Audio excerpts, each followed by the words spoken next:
வரக்கூடிய வில்மலையை பார்த்து இவங்களால ஆச்சரியப்பட்டு தான் பட முடியுது. இவங்க 2 பேரும் இப்படி சண்டை போட்டுட்டு இருக்கு. யாரோ ஒருத்தர் அவங்களோட டீம் அடி போட்டு இவங்க 2 பேரையும் முடிச்சுக்கலாம் பாத்துருக்காங்க. தெரிஞ்ச ஒண்ணு சோகனேட்டா இருக்கும், அந்த கசியாம இருக்காங்க, அவனா இருக்க வாய்ப்பு இருக்கு. ஆனா உயிரிழப்பு அந்த அளவுக்கு ஏற்படல. அவங்களா சமாளிச்சு அந்த இடத்துல தப்பிச்சு ஓட ஆரம்பிக்க மாஞ்ச காப்பாதுக்காக வந்திருப்பாங்க. இப்ப எல்லாம் தலைக்கறிக்க ஓடுறத பார்த்ததும் காலு நல்லா இருக்கவனே தப்பிச்சு ஓட கஷ்டப்பட்டு இருக்காங்க. இவன் வேற கால அடிபட்டு இருக்கு. அப்படி இருந்தா இங்க வந்து நிக்க இதுக்கு முன்னாடி வந்து ஒரு அம்பு குத்துறதோ பின்னாடி அப்படியே கவுந்தடிச்சு விழுந்துருவா. பணம் தெரியாம முடிச்சிட்டு இருந்தீங்கன்னா அந்த இடத்துல அனாட்ஸ் வந்து காப்பாற்றான். அப்படியே இருந்து மாக்கி இருக்கிற இடத்துக்கு கூட்டு வர அங்கதான் நம்ம ஹீரோ இருப்பாரு. நம்ம ஹீரோ பார்த்ததும் உன்னை நான் மேலதானே இருக்கு சொன்ன, எதுக்காக இங்க வந்து அப்படி சொல்லிட்டு கத்த ஆரம்பிப்பாரா. அந்த 2 பேரும் மீட் பண்ணி ஒரு மாதிரி ரொமான்டிக்கா பேசிட்டு இருக்கும்போது சரியா அந்த இடத்துக்கு காகிமரம் வந்துருவாரு. அவங்க 2 பேரும் ஒரு மாதிரி மாத்தி மாத்தி முறைச்சுதான் பாத்துட்டு இருப்பாங்க. அப்ப அனாட்சி எதுவும் யோசிச்சு முடிவு பண்ணி பேச ஆரம்பிக்கிறான். ஃபர்ஸ்ட் இந்த நாட்டை விட்டு தப்பிச்சு எங்களுக்கு ஏத்த மாதிரியான ஒரு இடத்துல லேண்ட் ஆகி அங்க இருந்து குழந்தைகள் பெற்று அவங்களுக்கு ஸ்வாட்ஸ்கள் சொல்லிக் கொடுப்போம். அதுவும் இந்த உலகத்துக்கு நாங்க எப்படி ஸ்வாட்ஸ்கள் இருக்கணும் அப்படின்னு நினைச்சோமோ அந்த மாதிரி சொல்லிக் கொடுப்போம். திரும்ப அந்த நாட்டுக்கு இப்ப இருக்கக்கூடிய அளவுக்கான த்ரெட்டை விட அதிகமான ஒரு த்ரெட்டா இந்த நாட்டுக்கு திரும்ப வரலாம்னு நினைச்சேன். ஆனா இப்ப போறதுக்கு முன்னாடி என்னோட மைண்டை சேஞ்ச் பண்ணிட்டேன். இங்க இருந்து போறதுக்கு முன்னாடி ஒரு வேலையை முடிக்க வேண்டியது இருக்கு அப்படின்னு சொல்லிட்டு இந்த இடத்துல முடிச்சுக்கிறனால எல்லாம் சரியா இருக்கும் அப்படின்னு சொல்ல அவ்வளவு சண்டை தயாராக போகுது.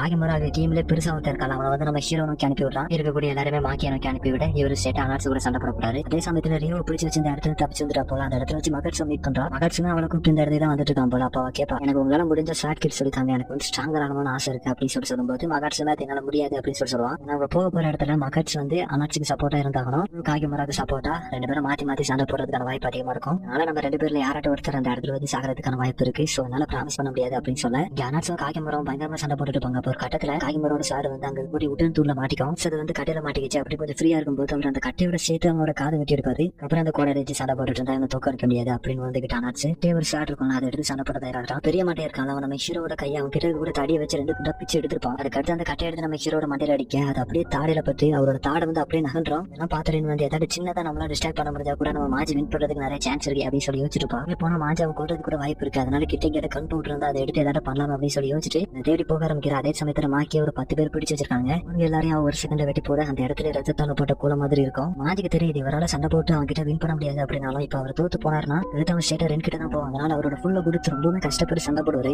நேரம் கழிச்சு அந்த இடத்துல வந்து பார்க்கும்போது இப்படி அவன் மாஞ்ச தூக்கி வச்சுட்டு நிப்பானா. அவன் மாஞ்சோட பாடி கீழே போட்டுட்டு அவர் உண்மையாவே டெத் ஆயிட்டாரா அப்படிங்கறத கன்ஃபார்ம் பண்றதுக்கு முடிவு பண்றான். தேர்தல நம்ம ஹீரோட கை கலை வெட்டி போட்டிருப்பான். திரும்ப திரும்ப உயிரோட வந்திருப்பாருல. சோ அவருக்கு வந்து ஒரு டவுட் இருக்குது, உண்மையாவே டெத் ஆயிட்டானா இல்லையா அப்படிங்கிறத பாக்குறதுக்கு ட்ரை பண்ணலாம். அப்புறம் டப்புனு அந்த இடத்துக்குள்ள பூந்து அவரோட ட்ரெஸ் எடுத்து போட்டு நம்ம ஹீரோ மூடி இப்படி வந்து நிப்பா. நீ என்னதான் ட்ரை பண்ணாலும் அவன் சாகிறது உன்னால தடுக்க முடியாது பாப்பா அப்படின்னு அவன் சொல்ல இன்னும் வந்து எவ்வளவோ சொல்லி அவனை நம்ம ஹீரோ கொலை விடாம தடுக்க ட்ரை பண்ணுவான். இவர் இல்லாம என்னோட கோலை என்னால அடையவே முடியாது, உங்களோட கோலை என்னோட கோலை சிம்லர் தான். இவரையும் அனாட்சி கடைசியில் இல்லாம போறதை பார்த்த பிறகு நான் என்னோட உயிரை எடுத்துப்பேன். அதனால இந்த ஒரே ஒரு தடவை மட்டும் எங்களை மன்னிச்சு விட்டுருங்க அப்படின்னு சொல்லி கேட்கும்போது அவன் இதெல்லாம் கேட்கற மாதிரி இல்ல, எனக்கு என்னமோ நீ டைமை கடத்துற மாதிரி இருக்குமா அப்படின்னு சொல்லிட்டு அவன் சந்தேகமா கேட்க உடனே எமோஷனல் ஆகி அவர் இப்ப இருக்கக்கூடிய கண்டிஷன்ல அவர் திரும்ப உயிரோட வருவாரா அப்படிங்கிற சந்தேகம் எனக்கே இருக்கு. ஒரு பெரிய பயணத்துல எனக்கு ஒரு அப்பாவா ஒரு அண்ணனா எல்லாவுமே அவர் தான் இருந்தாரு. இப்ப அவர் என்னோட கை முன்னாடியே பறி கொடுத்துட்டு நிற்கிறேன். இது எல்லாத்துக்கும் நான் காரணம், என்ன இந்த இடத்துல வச்சு கொண்டுங்க அப்படின்னு சொல்லிட்டு சொல்லும்போது அதே சமயத்துல மாக்கிய பார்த்தோம்னா காகிமரம் அனுப்பி விட்டு எல்லாருமே கொண்டுட்டு நின்றுட்டு இருப்பா. அந்த இடத்துக்கு வந்து கீச்சும் மாக்கி கூட சண்டை போடுறாரு. ஃபர்ஸ்ட் நல்லா தான் சண்டை போட்டுட்டு இருந்தாரு. பட் அவராலையும் மாக்கி கூட தாக்கு பிடிக்க முடியல. கை வெட்டப்பட்ட நிலைமையில அந்த இடத்துல அவர் உட்கார்ந்து இருக்கும்போது அந்த இடத்துல ஹைக்ரன் வருவாங்க.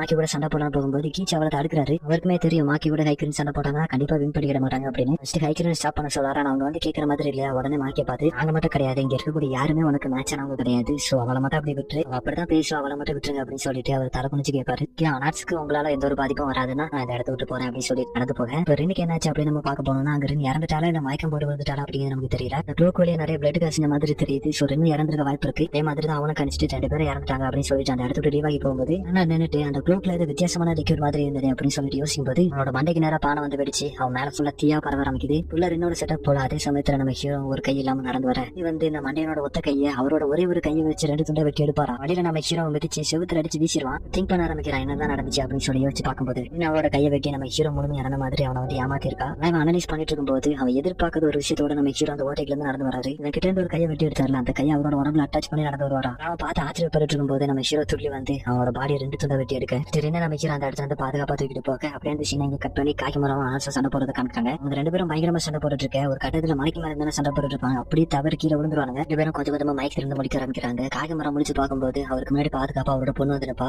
நாச்சு கிட்ட என்னோட அப்பா கிட்ட நெருங்க விட மாட்டேன் அப்படின்னு சொல்லி நிற்கும்போது அதே சமயத்துல அவளுக்கு அவரோட அப்பா இறந்துருமா அப்படின்னு ஒரு பயம் இருக்கு. அதனால அவரை வந்து வித்ரா பண்ண சொன்னால அவர் அவரோட கையை வடச்சு கீழே படுக்க வச்சுட்டு அனாட்சி கூட சண்டை போட தயாராகும்போது ஃபர்ஸ்ட் நான் பொண்ணு அப்பா கண்ண முன்னாடி சாவன்னு எதிர்பார்த்தேன். இப்ப அப்பா பொண்ணு கண்ண முன்னாடி சாக போறாரு அப்படின்னு சொல்லிட்டு ஆடு சொல்லிட்டு போனா ஏதாவது பண்ண நான் ஒன்னும் சும்மா விட மாட்டேன். அதே சமயத்துல காகிமரவை பார்த்து நம்ம இடத்துல பேர்லாம் அப்படின்னு கூட சொல்லி பாப்பா 2 பேருமே கேட்க மாதிரி இல்ல. அதே சமயத்துல இவங்க 2 பேரும் சண்டை போடக்கூடிய அந்த ஒரு இடத்துக்கு மாக்கிய நடந்து வந்துருவா. மாக்கி பார்த்துட்டு இருக்கும்போது அவன் மேல குண்டு மலைகள் பொழிய ஆரம்பிக்குது. இவரு அவளோட பொண்ணை தூக்கிட்டு கிட்ட இருக்கிற மலை கிட்டே ஒதுங்கி பாரு. மேட்ச் ஓடி போய் மாக்கிய காப்பாத்துறதுக்குள்ள அவன் மேல பல குண்டுகள் பட்டிருக்கும். ஷூட் பண்ணது யாருன்னா ஹனபுசா தலைமையில இவங்க 2 பேர் மட்டும் இல்லாம கூட இஷ்டம் 2 பேர் வந்து ஷூட் பண்ணிப்பாங்க. இவங்க ஹனபுசா ஷூட் பண்ண சொல்லும்போது அவங்க அவங்க 2 பேரும் ஷூட் பண்ண முடியாது அப்படின்னு சொல்றாங்க. ஏன்னா அந்த இடத்துல காகிமரா இருக்காரு, அதனால எங்களை ஷூட் பண்ண முடியாது அப்படின்னு சொல்லிட்டு அவங்க 2 பேரும் ரெப்ளேஸ் பண்ணிட்டு இந்த மாக்கி இறந்து போறதுக்கு முன்னாடி அனாட்ஸை பார்த்து ஒரு சிரிப்பு மட்டும் சிரிச்சிட்டு ஆனா பாஞ்சு வந்து அங்க இருக்கக்கூடிய எல்லாருமே விட்டு வீச ஆரம்பிக்கிறா. மேல இருக்கக்கூடிய எல்லாருமே அவங்க கொண்ட பிறகுதான் அந்த இடத்துல இறந்தே போயிருப்பா. கடைசியில ஒரே ஒருத்தர் மட்டும் கொலை பண்றதுக்கு முன்னாடி இறந்து போயிருப்பா. ஹனபுசா அவன் மட்டும் மீதி இருப்பான். அனாட்ஸை பிடிச்சி ஒரு இடத்துல கட்டி போட்டு வச்சிருக்கேன். இடத்துல காகிமராவை சண்டை போடுறதுக்காக வந்துருவாரு. காகிமராவோட கண்ணு முன்னாடியே ஹனபுசா அந்த இடத்துல கொண்டது மட்டும் இல்லாம அதுக்கு அடுத்து 2 பேரும் சேர்ந்து சண்டை போட ஆரம்பிக்காங்க. காகிமராவுக்கு அனாட்ஸுக்கு இடையில நடந்த சண்டையில 2 பேரும் வாழ உருவான உடனே காகிமரா அந்த இடத்துல இறந்து போயிருப்பாரு. ஈஸியாக அடிச்சு போட்டுருவான். மாக்கி இறந்த போதுமே கூட ரெக்லஸா சண்டை போட்டுக்க மாட்டான். அதுக்கு அடுத்து அந்த இடத்துக்கு நம்ம ஹீரோ வராரு. ரெண்டு சைடு இறக்கி வச்சுட்டு அனாட்சி கூட சண்டை போட தொடங்குறாரு. இங்க 2 பேரும் சண்டை போட்டு இருக்கும்போது அந்த இடத்துக்கு மகிழ்ச்சி ஹேக்கரின் இவங்க 2 பேரும் வந்துருவாங்க. எப்படி காகிமரா போட்டு வெளுத்து வாங்கினாலும் அதே மாதிரி நம்ம ஹீரோ இங்க அனாட்ஸை போட்டு வெளுத்து வாங்க ஆரம்பிக்காரு. சூட ஒத்த கை அங்க வெட்டி போடுறது மட்டும் இல்லாம அந்த இடத்துல வச்சு அனாட்ஸை டிஃபீட்டும் பண்றாரு. ஹீரோ அவனை கொலை பண்ணிருக்க மாட்டாரு, டிஃபீட் மட்டும் தான் பண்ணிருப்பாரு. அப்படியே இருந்துச்சு நாங்க கட் பண்ண இங்கிட்ட இறந்ததா சொல்லிட்டு அனாட்ஸை கப்பல் வழியா வேற எங்கேயும் அனுப்புறதுக்காக வந்திருப்பாரு. அதே கேள்விதான் கேட்கறதுக்கு நம்ம ஹீரோ எனக்கு அப்படி தோணுச்சு, அதனாலதான் போய் பண்றேன் அப்படின்னு சொல்லிட்டு சொல்லும்போது இப்பதான் நம்ம ஹீரோ கிட்ட என்ன சில வருடம் கழிச்சு இன்னும் பலத்தோட இந்த நாட்டுக்கு வருவோம் அப்படின்னு சொல்லிட்டு அவன் சொல்லும்போது எங்க இருந்து வந்தா தெரியல, திடீர்னு வந்து அவனோட ரேஞ்சில 2 கத்தி எடுத்து இறக்குறா. ஹீரோ என்ன பிடிச்சிக்கிறாரு. அனாட்ஸை சாகும் தருவாயில உலகம் என்ன 10 இல்ல 100 வருடம் கழிச்சு எப்படி இருக்கும் அப்படின்னு நான் பார்க்கணும்னு ஆசைப்பட்டேன். இப்ப அதை உன்னோட கையில ஒப்படைக்கிறேன் அப்படின்னு சொல்லிட்டு நம்ம ஹீரோ பார்த்து சொல்லும்போது நம்ம ஹீரோ நான் ஞாபகம் வச்சுறேன் அப்படின்னு சொல்ல அடுத்து பல மாதங்கள் கழிச்சு காமிக்கிறாங்க. இட்டோரியல் அந்த கப்பல் வழியா போக வேண்டிய ஆட்களும் அந்த இடத்த விட்டு போகல. இடவுலயே ஒரு ஃபார்மிங் பண்ணக்கூடிய இடத்துல ஒர்க் பண்ணிட்டு இருக்கேன். இப்ப சண்டைன்னு தெரியறதுக்கு அனாட்சும் இல்ல, காகிமராவும் இல்ல, ஹனபுசாவும் இல்ல.